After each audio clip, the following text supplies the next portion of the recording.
Good afternoon, everyone. Live from Silicon Valley, California. This is Spiritual Fitness. My name is JM, and I welcome you all to a program today where we'll discuss how not to waste a word. With your host, Vaish, a veteran Bhakti yogi, author, and former monk. We're close to 20 members on Zoom and 25 members on Facebook. I have Sweka helping me out in managing social media today. Good afternoon, Vaish. Welcome to another episode of Spiritual Fitness. Thanks, JM. Great to see you. So happy to be back here in this safe little space. And this is our lives. So we're in here living it, right? All of us. Yes. Thanks for bringing your energy into this special place that JM and his team have created for us. So every week we could just take a little time to reflect on what's most important. That can really do it for you. If you just decide what's on the top of the list, then a lot of those other things that are piling up that seem to be crushing you no longer seem as important, right? Yeah, sometimes the mind gets the best of us. All the yoga literature in the world talks about how there's a battle with the mind, and there's a way in which if you can make your mind your friend, you can find the ways to come to terms and actually tame it and then befriend it, then you'd be a happy human. This is called a Sukhinara. Sukhinara means, Sukhi means happy and Nara means human. How many of you are Sukhinaras out there today? Luba, happy, Amulya, Angie, Debbie, Sukhinara? Give me a thumbs up. Yay. Wolf, all right. Thank you very much. Okay, Shweka's happy. Well, I'm going to talk about something that perhaps it's easy to overlook. What's our most important asset? Sometimes you go to your 401k and look how much is it now? But if we look and see what one of our most important assets is in our life that we carry around with us all the time, we spend it, sometimes we preserve it, it's our speech. It's what we say that makes a difference in life. And I've been thinking about this concept recently about not wasting one word. Often in speech, there are a lot of filler words, you know, and it fills up empty space, helps me to think. It can also be a little annoying to the speaker, the listeners. But what about huge swaths of speech that I might employ in useless things that really don't bring back any return to me in my life? Am I obligated? Am I obligated to say certain things that have a bad effect on other people and maybe on myself? I might even say things about myself that are not laudatory or not encouraging. So one of the surprising ways in which we practice yoga, or the connection with our original conscious source and become spiritually fit, electrified even, is by watching our speech. Not one word wasted, not one gesture wasted in life, making it a dance of perfection. We can trend towards that, and it's a great occupation, don't you think? So, I don't know, I'm kind of enamored of the title, Not One Word Wasted. To me, it's a good mantra to keep around and consider while I'm negotiating, while I'm moving about my day and communicating with other people. Yeah, welcome everyone who just showed up, and we're happy you're here. Feel free at any time to speak up. You can come off mute. I don't mind at all. In fact, I'm really happy to hear your voices. Also, feel free to turn on your cameras if you feel like it at any time, even in your natural environment. We're all just hanging out here, so it's no big deal. nothing formal, no big meetings happening, just a casual conversation. So I have a few questions for you though today. So there will be a little bit of response, I hope, that you can offer me. I think that'll make things interesting. But let's start off, as we have been doing for the last few months, with a little bit of introspection. So just sit up a little straighter than you were a second ago. Try closing your eyes, just shut out all the visual noise that might be there. And just bring your attention to your breath. And feel satisfied just for a moment. Satisfaction is a practice. And notice that your breath is going on with or without you. But you can become aware of it and notice that you're a conscious entity who's watching the biomechanical body that you're residing in. One of the most important aspects of that machinery is your breath.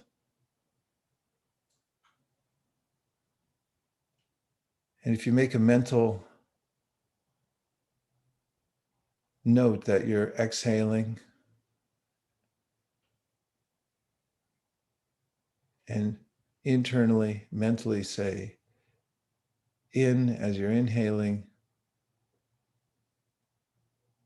and just see if you can focus on your breath for a moment and relax, but keep your mind alert to what's going on inside you.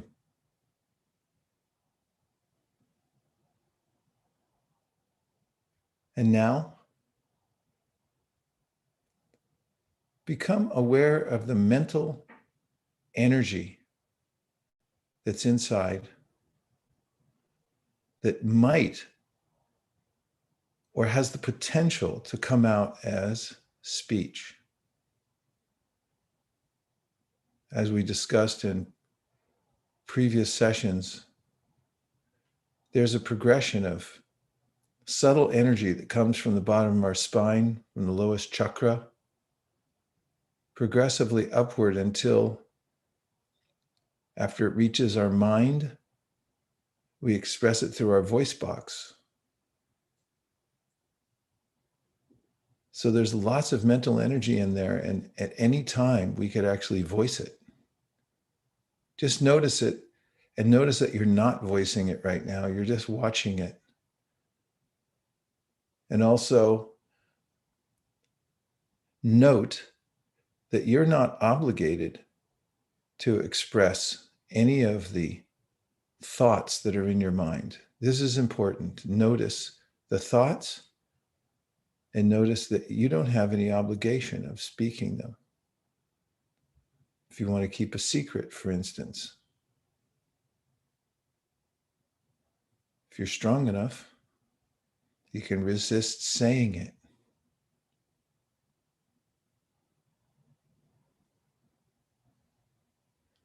The voice box has a hair trigger. At any time, it can go off and I can say any old thing that's in my mind. One of the practices of yoga is to be very thoughtful about that process and not just let the voice box be an outlet for every single thing that's in the mind.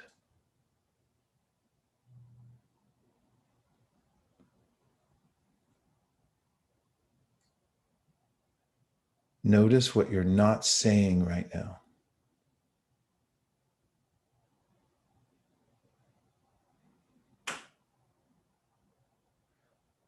And do you have the choice to say or not say?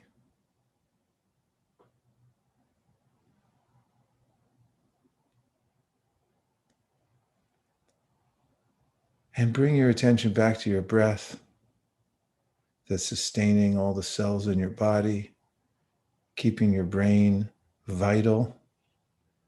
Every moment we are actually hanging in the balance. Somehow miraculously,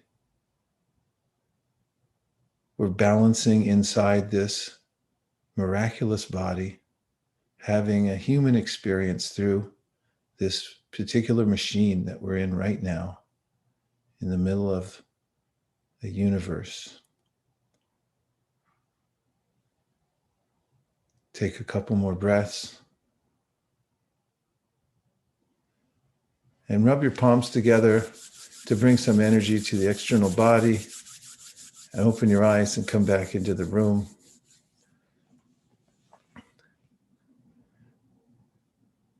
And I have a few questions for you. Is that okay? Everyone agreeable? Okay.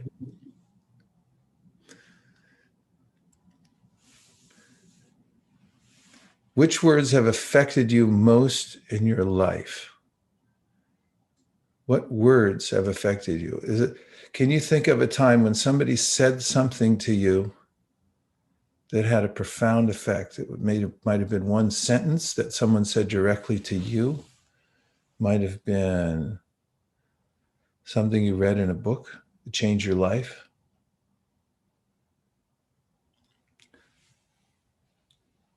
JM, it looks Yes. like we're getting some feedback here. Yes, we have, just trying to bring this chat box up.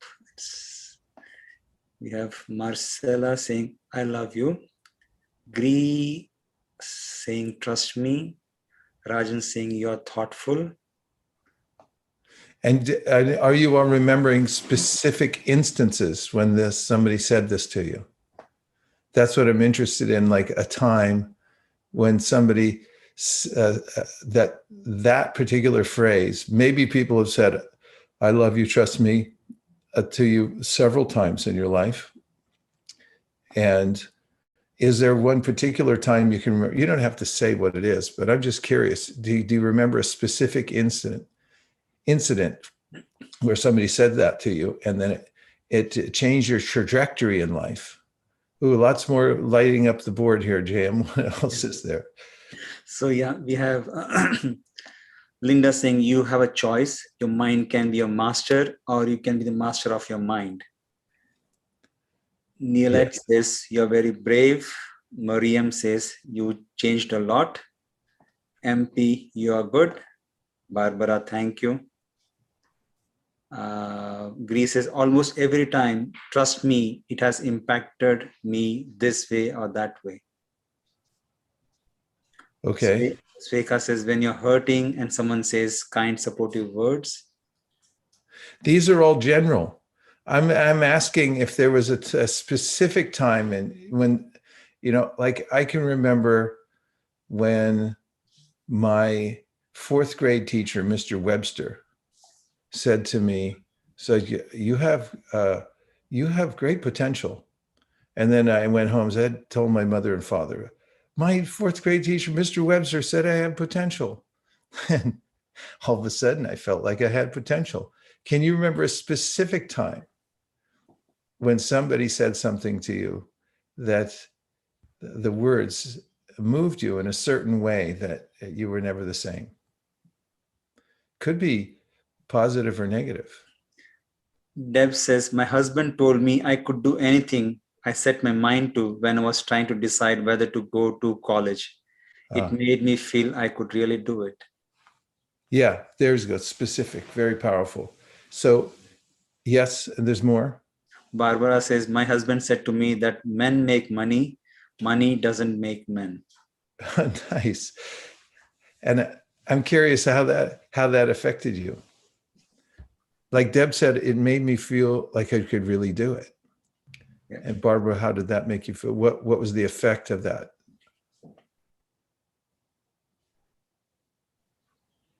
If you think of it, you can type it in there. Yes. This is Yan Yan. I'd like to share. So I was given a bigger role like earlier this year. And it's kind of like I've been doing a lot of the work in that scope, but I was not given the leadership role there. So when I got it, it got me thinking that I started to think, hey, now that I own this, this could, help me, or I should do that.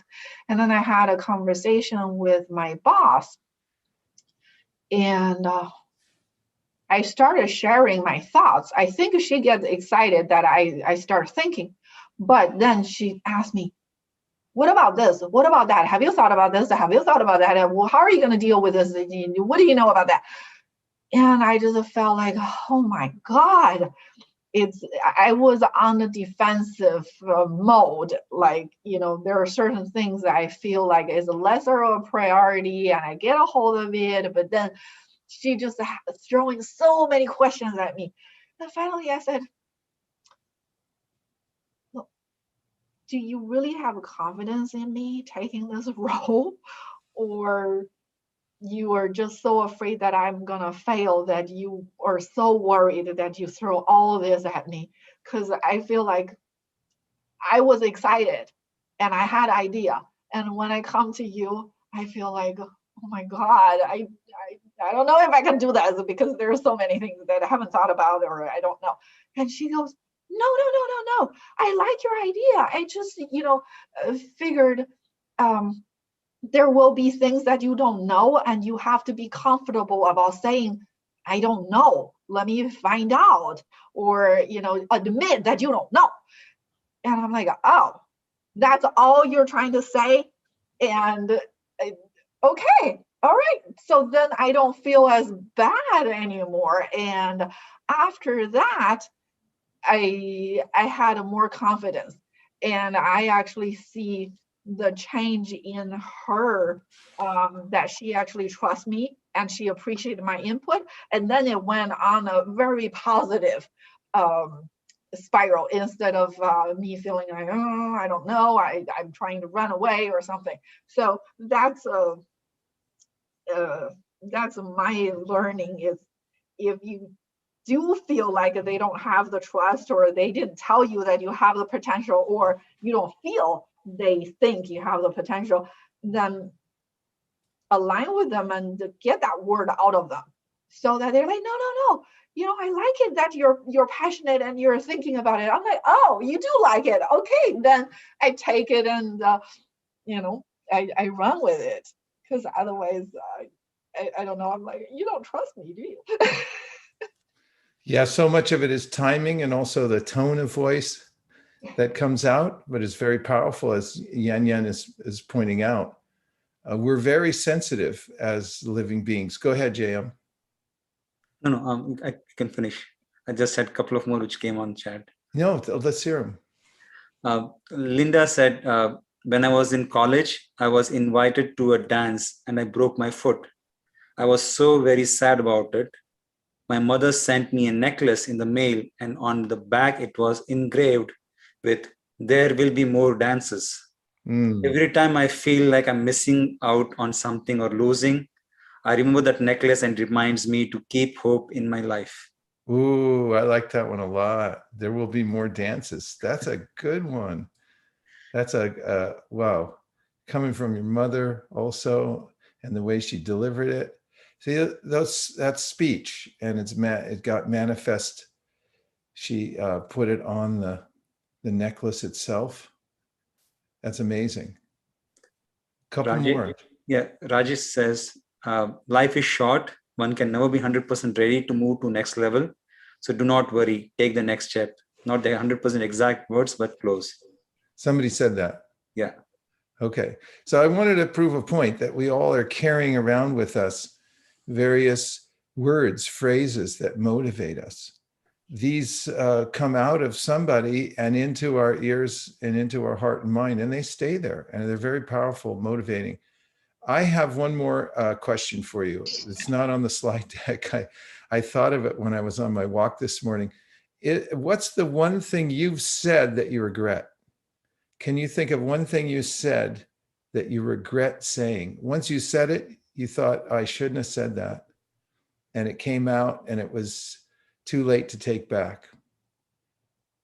You don't have to say what it is, but can you say if there is, and if anybody's had such an incident in his or her life that you said something that you regret, just say yes or no. I won't call on you, I promise. Yes, yes, yes. Miriam said yes. Hey, a lot of yeses. Many times. Who said that? Okay. Thank you. Yeah, so oftentimes we say things that we regret. And if you catalog what they are, and then maybe make a chart about what the trajectory of those words are, what effect they have, then you could become more aware of what kind of power words have. And was there anybody in the Zoom chat that was going to say something? Because I saw a few come in and go. All right, let's just go to the slides. And if you have anything to say, be bold and just speak up. Don't worry. Okay, let's see the slides. So we've established that there are words you've heard that affected you, and also maybe something you've said that you regret. And that means we realize that the words had power. They went out and they had an effect in the world. They changed the environment, what we said.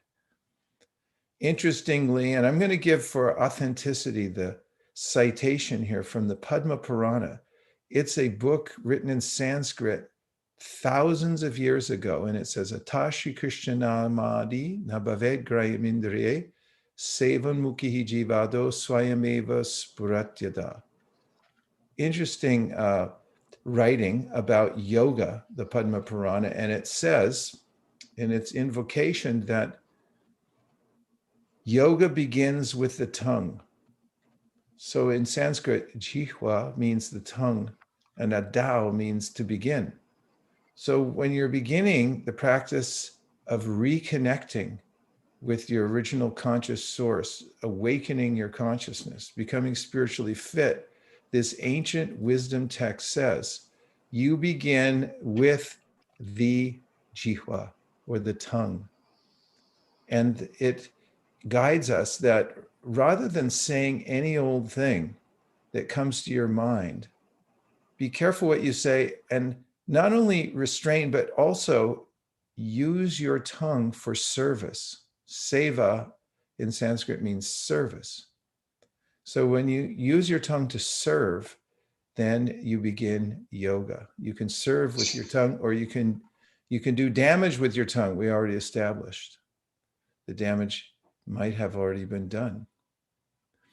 Okay, that's a principle. The second one is, and this is an image, in the very back is the passenger. We are the passengers within the chariot of the body. We're not our body. We're not the chariot. We are the passenger. And the intelligence is like the driver. Then we have the reins, which is like the mind, and the horses are the senses. So if the senses, the mind, the intelligence are all out of control, we're in for a wild ride. So where do we begin?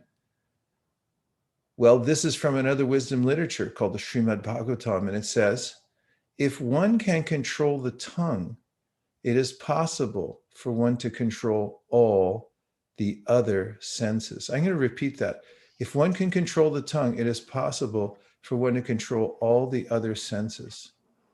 So you've heard of gateway drugs, take that, next thing you know, you're in a gutter somewhere. Well, the tongue is the gateway sense. It's the sense that affects all the others most profoundly. It's the gateway to our sensory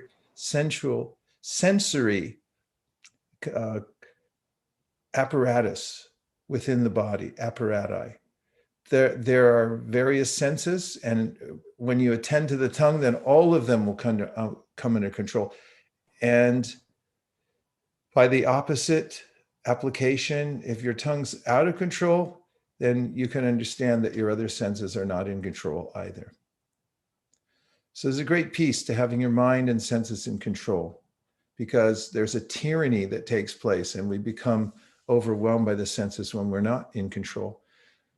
So this is a question that comes up in several of the wisdom literatures like Bhagavad Gita. Arjuna is a student. He's learning the process of spiritual awakening and yoga. And he asks his teacher, Krishna, what is the speech of one who is fixed in spiritual consciousness? So you can understand by a person speaking if he or she has learned it. In fact, I remember about 10 years ago, my sister told me about an article. It was either in the New Yorker or New York Times. And it was a series of questions, maybe 300 questions that you answer about the way you say things. For instance, on the East Coast, anybody here on the East Coast?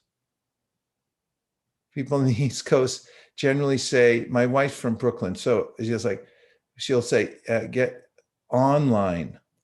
When you're like waiting in a line at somewhere to a store or something, you say, wait online. You say, you don't wait online, you wait in line. In line's a California thing. Online is a East Coast type of thing. There are hundreds of those things. The way we speak reveals where we're from, what social class we're from, and so forth. You might remember My Fair Lady, the movie about the man who was determined to change the status. They're very status conscious in Britain there. And there's a way in which he trained someone to speak in a different way. And therefore, as she was accepted in higher society, how that would have never happened with their speech the way it was. So it reveals. And a person who's awakened, who's self-realized, reveals him or herself by the way he or she speaks or doesn't speak. Can you restrain your speech? Is it possible to not say everything that's on your mind? I'm curious about that. Is it possible to do that? And I might have mentioned this a few weeks ago, but I heard a musician speaking about his career, and the interviewer was asking what were some of the reasons that he was successful. And one of them that I remembered, which I thought was usable and relevant here today, is that he said, I didn't always say everything that was on my mind. Because when you're with other musicians, there's competition. You know how it's well known that bands break up all the time because they all have fights. You know, they get rich and famous and then okay, the band's breaking up. Why? Lee said, the way I've had longevity in my career is I don't say everything that's on my mind. That was one of the things he said. And so yogis go by that principle also, that be careful. You already looked at it at the beginning of the program today, that there's lots of thought energy there. Don't feel obligated to say it all. In fact, I've noticed that when I practice this, I'll notice a thought coming through, the urge to speak, which is called vacho vegam. Vacho means to speak, and vegam means an urge. So vacho vegam comes up. And if I just watch that energy go by and I say, okay, I don't have to say it. I don't have to bring it up just because it's there. And I resist the urge to speak. I feel peaceful, actually, that I didn't engage in a knee-jerk reaction. And I just said whatever was on my mind, because keeping this principle, everything we say has an effect on the environment. We are little creators. Everything we say has a consequence. It goes out into the world and it affects other people, and then it comes back and affects us. Are you buying all this, everybody? Or do anybody want to register a complaint at this point? Or do you have any reflections on what I've said so far? Go ahead, JM. So there are a few coming in. Wolf says, there are 5 fingers of communication. It is not what you say, what people hear, not what they heard, what they understood, not even that. Rather, what they interpreted, not even that. what they can recall 90 days later. So I think that's, he's talking about the principles of communication, what they can recall. And Charles Yeah, says, just say something about that is mentioned that if somebody has envy in their heart and they speak to injure others, this isn't from another wisdom literature, the Srimad Bhagavatam, then their words act like a spear that go into the heart of another person. And that's why we can be wounded by that, or we can wound others by what we say. If there's a malintent within my heart and I express it, that malintent actually takes a form, it takes a shape in the form of words. Sound vibration is not nothing. It's consequential, and it comes out and it touches other people, and actually it can pierce their hearts and have a detrimental effect on them. Go ahead, JM. Charles, just comparing the way you identify people, highway versus freeway, it talks about where you're from. And Swekha says, What, I didn't get that one. Highway versus freeway. What does that mean? Some people, I think, some places they say highway, other places they say freeway. Wait, freeway. Yeah, when I lived in the UK for a while, and I was interacting with many people, and I realized I don't know how to speak English. At least I don't know how to speak the King's English, because they would say car park. I was like, go into the parking lot, and they go, where, what? And they said, no, it's car park, not parking lot. And when I would talk about cash, I would say it's a bill, and they don't know, a bill is something else. They call it a note. And on and on and on, little things. I thought I was speaking English, and it was almost as if I was in a foreign country, which I was, because the language is so consequential. Yes.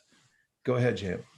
Sveka says, I often remember the quote, uncaring words reflect an uncaring heart. Linda says, silence is golden. And Charles said, Warren Buffett has a saying, you can always tell them to go to hell tomorrow. Who said that? Warren Buffett. Charles. No, I mean, who recalled it? Yeah. Charles. Oh, yeah. Thanks, Charles. Yeah. And I love Linda's silence is golden. That's a powerful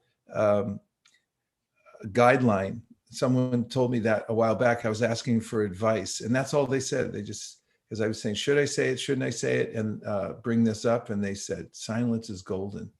And I was thinking, okay, I could use with a little gold right now. Sounds good to me. Can I ask something? Oh, yes, please. Okay. Like for us as women, the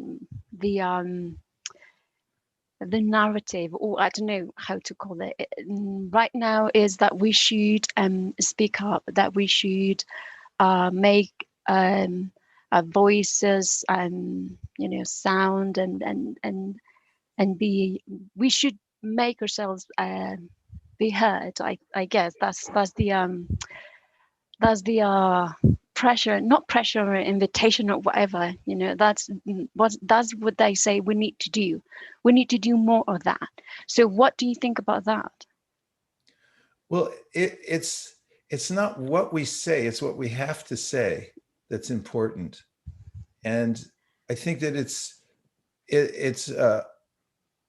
in my life, in the context I live in, it's always important for me to consider, what do I have to add to the conversation that will be helpful?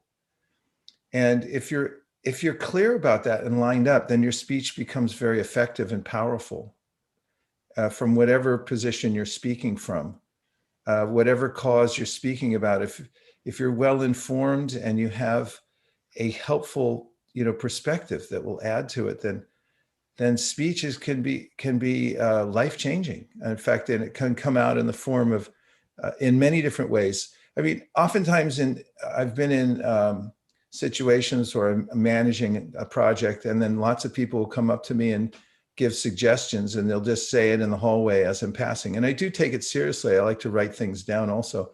But I also note that if somebody takes the time to write it down and it's well thought out, and then they present it, that it can go a lot further. So kind of like, if there's some important issue and you can line up with it in a way that that you're going to have an effect, you're filling a niche, and then you say it, then yes, it can be very important and helpful.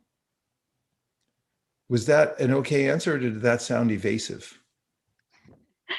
No, I guess what I was trying to find is the probably that's precisely it. Yes, it is good to kind of think before you speak, probably. I mean, yes, but the fact that we as women have been, told like for centuries that we shouldn't speak, that we shouldn't or that we should keep quiet because I don't know, we don't understand, or that uh, we look prettier, when we are not, I don't know, discussing or all that thing, right? And actually, probably is what you said, that we need to have a point, and we need to know what we want to say, and yeah, think it through before speaking, so we can get further, probably. Is that what you said? Yeah, I mean, mine was as a more generic term, whatever situation you're in. Obviously, there are, because of a bodily conception of life, people they stereotype people because they say, oh, you're in this type of body, and therefore you must be like this. And there's a way in which this is not considering the fact that there's, the consciousness behind the body, the living entity within the body is the same. In other words, everybody's body is different. Everybody has some unique feature that's different from another. What's unifying about us is that we're all spiritual beings. We're just in different vehicles. So some people, being uneducated on this point, stereotype people and say, you must be like this or you must be like that, and therefore you have to act like this or that. However, this is not a very enlightened approach to interacting with people. In the Bhagavad Gita, it is said that a wise person, a kavi, is one who sees beyond the bodily designation and notices that each living entity has value and therefore shows respect to each living entity. However, it doesn't mean that just because one has a particular body that one has something to say. I mean, there are men that have nothing to say. There are men that have something to say. There are women that have nothing to say. And there's women that have something to say. I'm just saying, whatever body you happen to be in, speak it in a way that it'll be effective. And the way it'll be effective is if you're clear about what it is, if you've realized it yourself. And I think that it is important if there are helpful things to say. It doesn't matter what body you're in. There's a good way to say it. And that's how the world can change and evolve, when enlightened personalities say something. Okay, so the work is to find the appropriate way. Okay. Yes, and we're going to go into more of that as well. There's some applications, and I should probably get to it because there's a few points. Thank you for your always excellent and probing questions. So before I go, I just wanted to take a couple of minutes and share the upcoming program which we have next week. That's okay? Please. We are very excited that we'll be embarking on a 8-week journey from next week, and I wanted to share what we have in store. So we'll be embarking on a program called Success Sadhana. You want to achieve joy, bliss, peace, love, purity, knowledge, or power?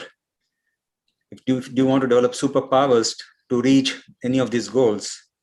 If so, then please join Success Sadhana beginning next week, same time, same day, where we'll discuss what are the daily practices, spiritual practices that can lead to these goals.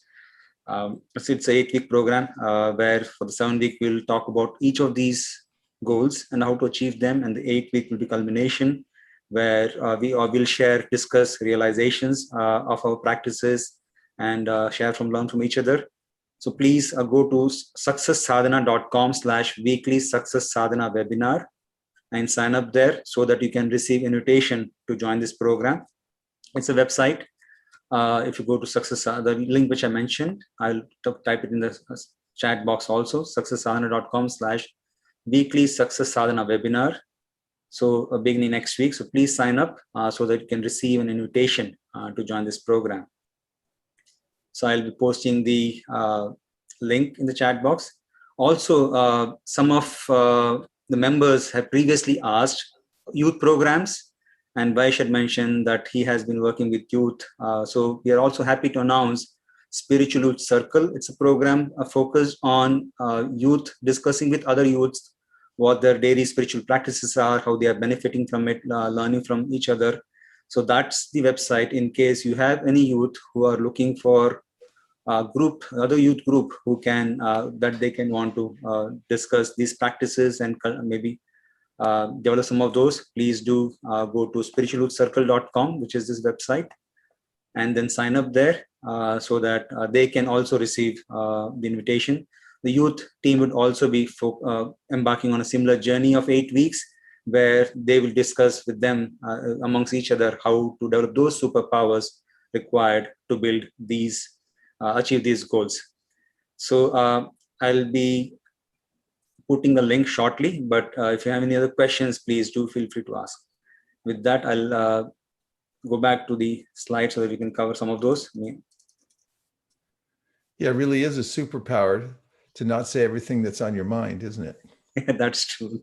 Very apt.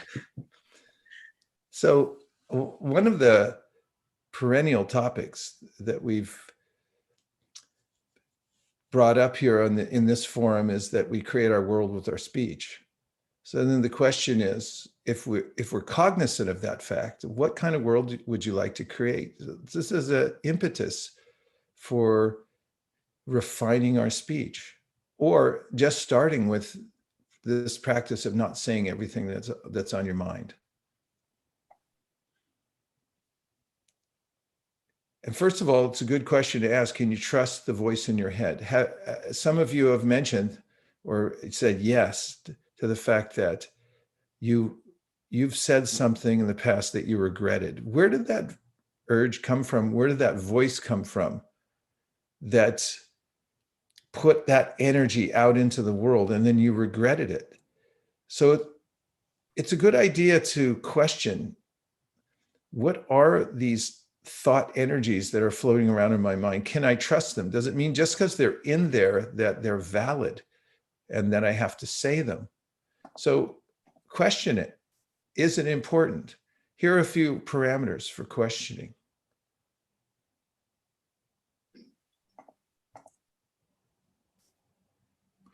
And just as a reminder, it's a practice.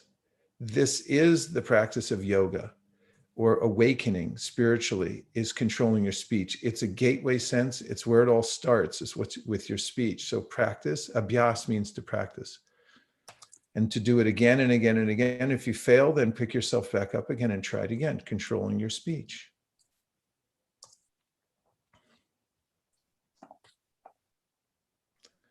So this is from the Gita. Gita means Bhagavad Gita, the ancient wisdom text that advises practice speaking words that are truthful, pleasing, beneficial, and not agitating to others, and also in regularly reciting wisdom literature.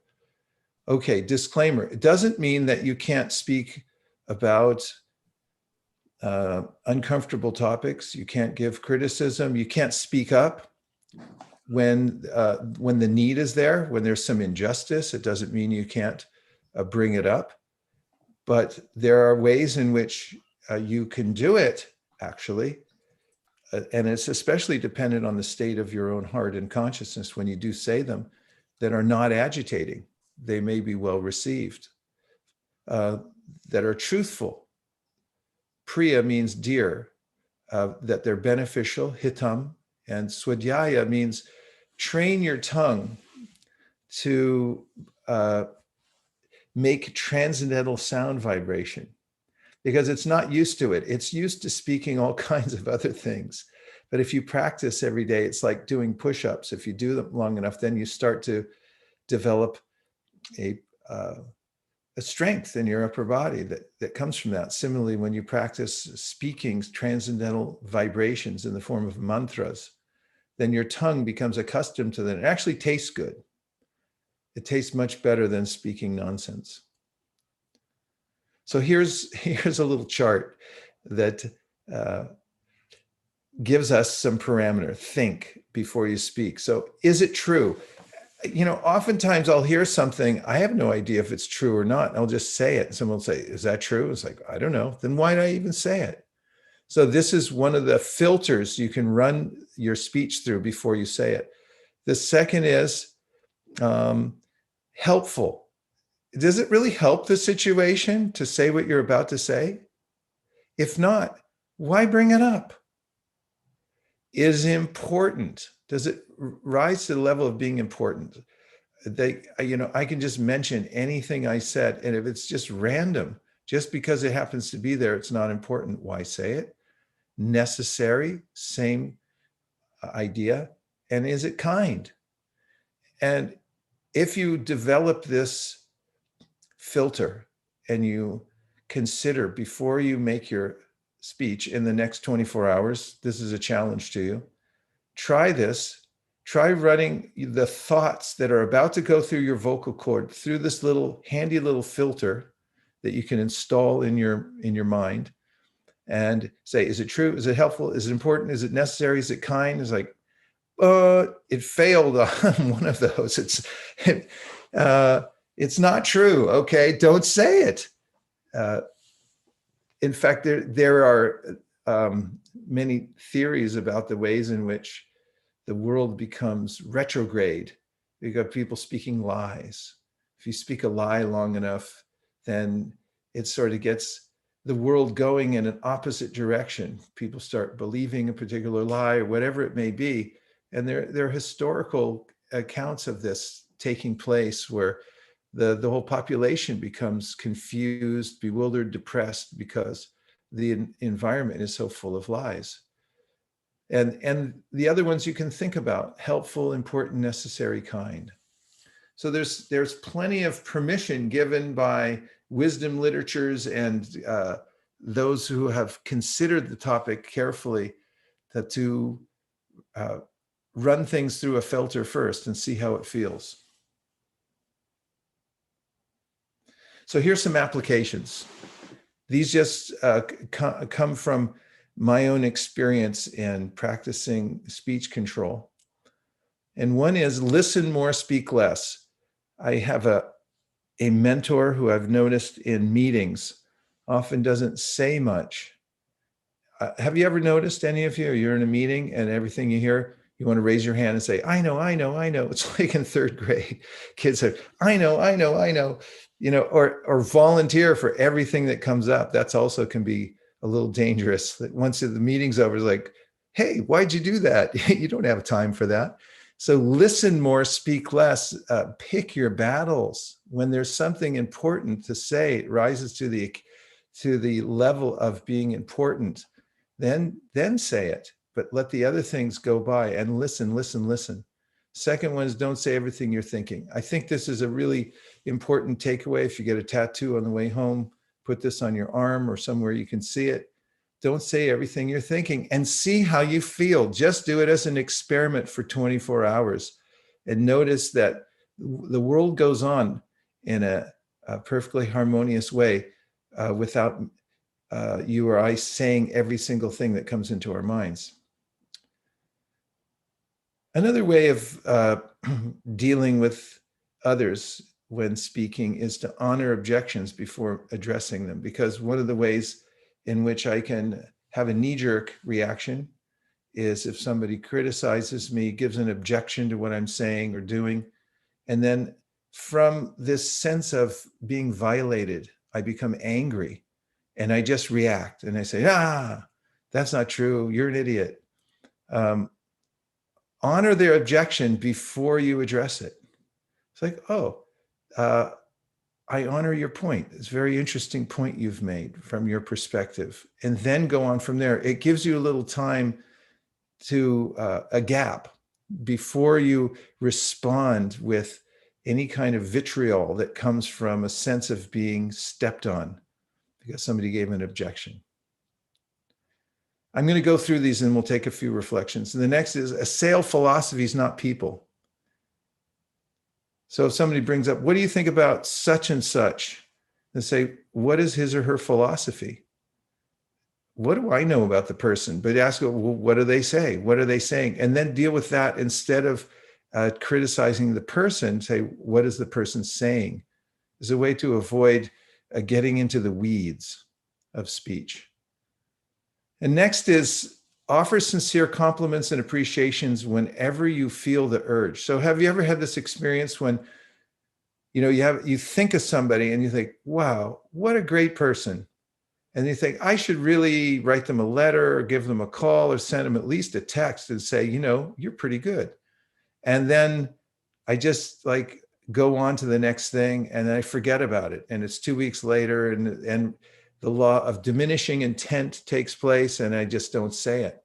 Well, I say, when you have the urge to give somebody a sincere compliment or appreciation, do it in the moment. Write the letter, write the text, say it. 2 more. Don't make ultimatums. Ultimatums are a kind of wall that comes up that stops the communication process. And just be aware that this is one of the urges of speech to say, okay, then if you're going to do that, then I'll never do this again or whatever it is. Be careful. And finally, I've spoken about nonviolent speech. Don't ascribe intention to what somebody said or did to you, but rather deal with the circumstances. I wanted to leave a list of applied or methods that you can apply. So it's not all theoretical. And let's hear your reflections. Anything that you heard from the monologue or the discussion so far that's stuck in your mind. What one point Can I be taking away? Who's that? may I ask a question? Oh, yes, please. So back on that slide, you had said, become a master asker. Oh, yeah, I missed that one, didn't I? Yeah, I'm not sure I understood what you meant by that. Okay. I did a seminar a while back called Questions Are the Answer. And my point in the seminar is that questions are the most powerful. The question mark is the most powerful punctuation mark in any language. If you'll notice that if you receive a letter from somebody and it goes on and on and on, but there's no question mark in the whole letter, then you're not necessarily obligated to write back. Question marks evoke our response. And there's a way in which I talk about in the seminar, not to quote myself here, but they're well thought out ideas for the seminar. And this is what I mean by become a master asker. If somebody says something to you that's incomprehensible, inscrutable, if you try to answer it, if you try to speak on that point, then you're just going to get pulled into a whirlpool. But if you ask for clarification, and one of the mantras that I'm fond of in conversation is somebody says something that I don't understand or it lacks context, rather than trying to jump in and just answer it, I answer with, how do you mean that? How do you mean that? And then they redefine it. They have to articulate what they actually mean. And then you actually, when there's something specific, then you can address it. There's something you can talk about. All I see is 666-777. So I don't know what to just, I couldn't recognize your voice, but I thank you for such an excellent question. Oh, I'm so sorry. And thank you. I'm Shubha, and I apologize. As I was going into the Zoom today, I ended up typing my Zoom passcode in my name field. So that's how it ended up. All right, no problem, Shubha. Thank you very Thanks a much lot. for the question. We deeply appreciate it. Okay, let's take a couple more. Reflection is just Anything that you heard that stuck that you're taking away? I had a follow-up to that one, actually. That was a situation where, like, when, I was younger in the classroom and teacher would say, ask your question because someone else in the audience also probably, or the classroom also has that same question. So on that point of becoming a master asker, though, I was wondering if you had any practical tips, any suggestions, maybe suggested readings on how to do that, right? Because I think that one is so important, right? For the reasons you had given there, right? It can really open up doors, help with bringing clarity. So any practical suggestions there? Well, I made a little movie. I don't know any specific books about it, but I compiled a lot of information and I gave a seminar and a movie. Maybe JM can send them to you, can post them. They're there in the record. And one thing is just practice. Instead of trying to answer everything people say, if you don't understand what they're saying, then ask them a question. So remember that a question can be like a question mark, rather, if you make it into an actual thing, then it becomes like a tennis racket. So if somebody asks you a question that is either confronting or is not clear, I say now confronting is not the right word, confrontational. Rather than taking a swing at it or trying to answer it, I do take a swing at it, but hit it back into their court with a question. The questions are very powerful like that because here, the principle is whoever's asking the questions in the conversation is leading the conversation. And so if you're not clear on what somebody's asking you when you try to answer it, then you're going to be in trouble. So you have every right to clarify by saying, can you explain that, exactly what you mean by that? That's a very generic question. And when you do that, you hit the ball back into somebody's court. And so questions are the answer means that if you ask more questions when you're talking to people, so you can understand what they're feeling, what they're thinking, then the conversation becomes much more precise and satisfying. I also like this. Yeah, does that help? Yeah, definitely. And just to add a quick reflection, there was another point you said, assail philosophies, not people. I just added there, assail philosophies, praise people. So focus the praise on people and maybe the negative stuff towards groups and philosophies. Yeah, exactly. Because there's a fallacy called ad hominem, which is you attack the person instead of actually the philosophy they're espousing.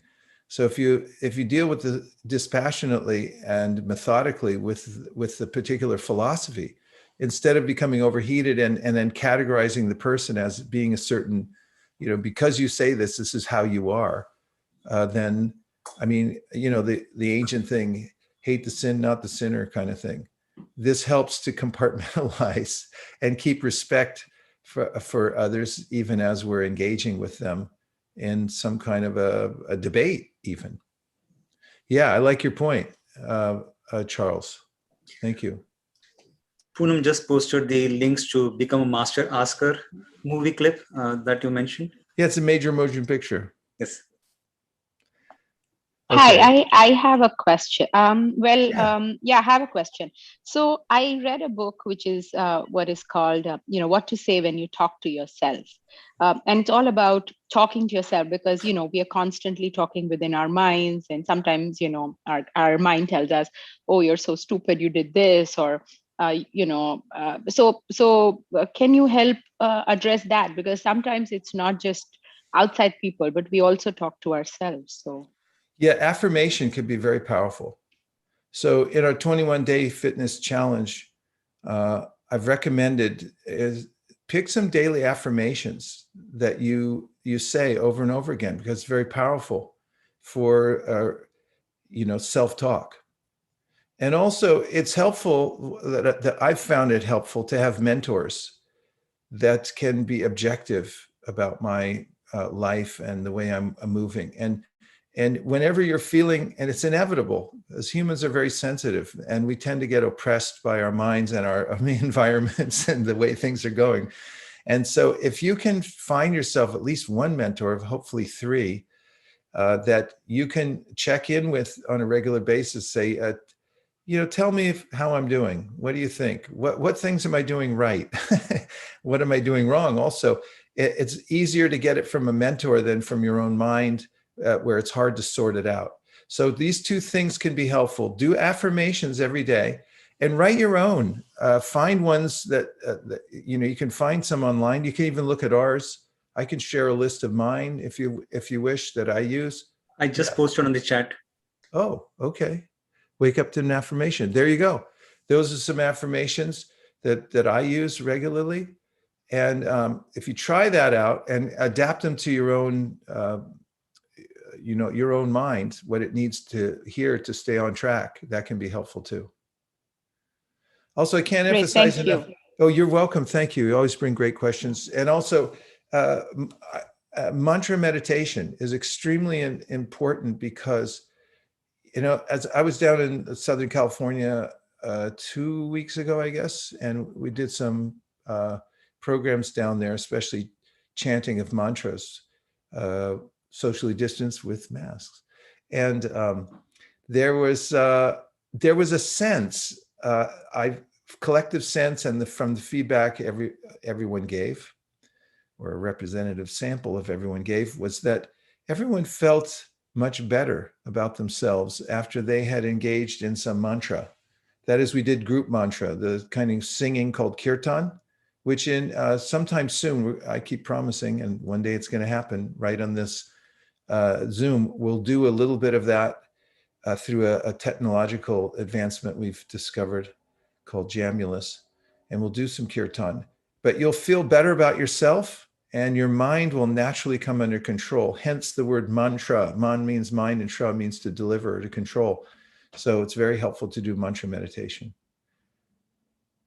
Well, JM, I ran us over the time, didn't I? Isn't that my job? Okay. Really nice, everybody. It's so much feedback and so many great questions. Thank you very much. It was good to see you and to be with you for another hour, and look forward to the next 8 weeks as we go through these, what is called success sadhana principles. Could I ask a favor of the group? Certainly. I live in Indianapolis, where the mass shooting happened last evening. And we're all pretty sad here today. So if you could keep our city in your prayers, the victims, also the shooter and his family. It hurts a lot when you see these things, but it seems to hurt even more when it's right in your own city. Yes. So if everyone could do that this weekend, I'd really appreciate it. Yes, and perhaps from here we can offer a group prayer for the healing of the hearts of all those involved, and that everyone in the world can come to realize how important and sacred life is, how short it is, and to come up to the consciousness of respecting all beings and becoming kind and gentle towards one another. Om Tat Sat. Thank you very much for bringing that up. And our hearts are certainly with the victims and the families of the victims. And you're getting prayers coming in here on the chat box also. Thank you very much, everybody. On that note, we'll end, and keeping in mind that the tragedy and how the world moves in very odd ways. Not take a minute for granted. Don't take a word for granted, and try to follow the process of not wasting even one word. Thank you very much. And we'll say, keep the transcendental vibration going to depart. Haribo. Haribol. Haribol. Haribo. Haribol. Haribo. Haribol.